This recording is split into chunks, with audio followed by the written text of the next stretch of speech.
Opuwe ya wampuo ni kwao Odi eniji eni mkransha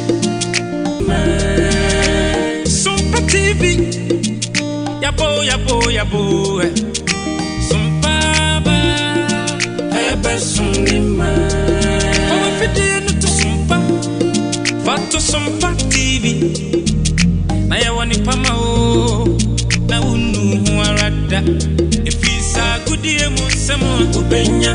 Aberabo munsemo Ubenya Nyamsungu nsem Ubenya Anijie munsem Ubenya Enyumpane kakuma Ubenya Yamaimu amanyosem Ubenya Osumpa dibra Ubenya ninyina Ubenya Sompa TV Yabane papini suo Sompa die Ema kefia pa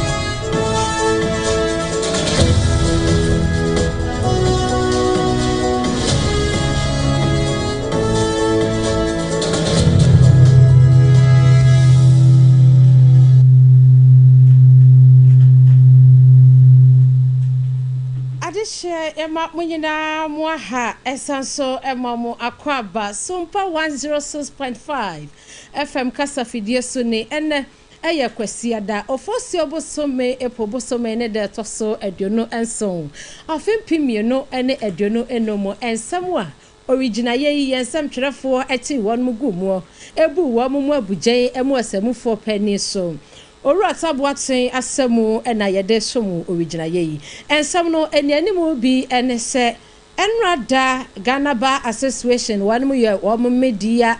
meeting ensam bi apie frinsie ayede mu ensam esomwo sadanso ena yebebo apremo ewo MPP amanyoko wanmu thank you to wanmu kono eno so opani a wotu franka ema ekono akasa ewo asie bia no so munsam enam original ye